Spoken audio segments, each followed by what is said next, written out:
Assalomu alaykum, aziz kuzatuvchilarimiz.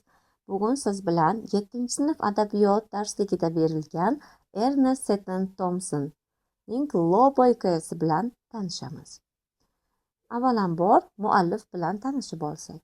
Mashhur yozuvchi, rassom va tabiatshunos olim Ernest Seton Thompson 1860-yil tug'ilib, 1946-yilda vafot etgan. U Angliyadagi kichik shaharlardan birida tug'ilgan. Ernest 6 yoshida oilasi Kanadaga ko'chib o'tadi va shundan so'ng uning butun hayoti Shimoliy Amerika o'rmon va adirlarida kechadi. Ernest Seton Thompson bolaligidan tabiatga mehr qo'ydi, hayvonlarni kuzatdi, ularni o'rgandi.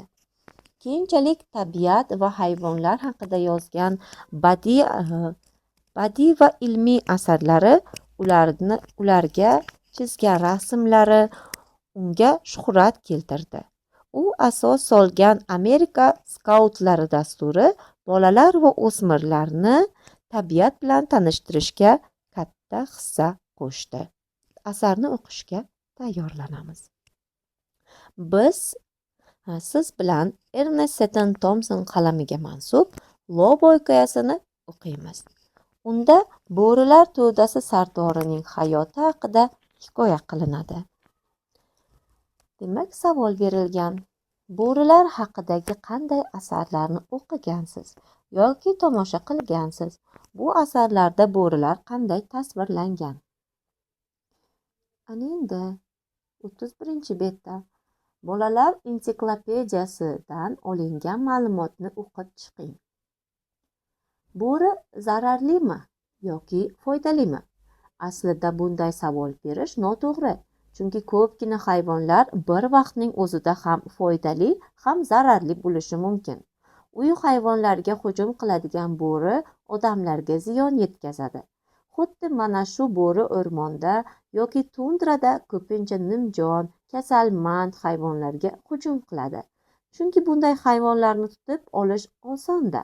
Kasal hayvonni qirish natijasida bo'ri o'rmon va unda yashaydigan jonivorlarga foyda keltiradi. Uni mana shu xizmatlari uchun o'rmon sanitari deb atashadi. Bo'rilar o'rmonda hayvonlarning haddan ziyod ko'payib ketishiga yo'l qo'ymaydi. Bo'ri nihoyatda ayyor va aqlli hayvon. U o'zi ta'qib qilayotganini darhol sezib, xatarli joyni uzoq vaqtga tark etadi. Shuning uchun ba'zida bo'rini yaxshilab qo'rqitib qo'yishning o'zi yetarli bo'ladi. Bo'ri yashirinishga usta, juda ehtiyotkor hayvon. Ba'zan hatto eng tajribali ovchilar ham bolalarini katta qilayotgan urg'ochi bo'ri uyasini topa olmaydilar. Xavf-xatarni sezgan bo'ri o'z bolalarini boshqa joyga ko'chirib, yaxshilab yashirinib qo'yadi. Kuzda borib bo'ri bolalari voyaga yetadi va ota-onasi bilan birgalikda qishki safarga otlanadi. Ovchilar qordagi izlardan bo'ri to'dasi bu yerdan qachon o'tganini darrov aniqlashadi. Lekin tezkor va ehtiyotkor to'dani qidirib topish oson bo'lmaydi. Qishda bo'rilar odamlardan chetroqda yuradi. Qopqon qo'yilgan va xatarli joylardan aylanib o'tadi. Ko'pincha ular to'satdan paydo bo'lib, odamlarni esankiratib qo'yadi va qo'tondagi qo'yni olib qochadi.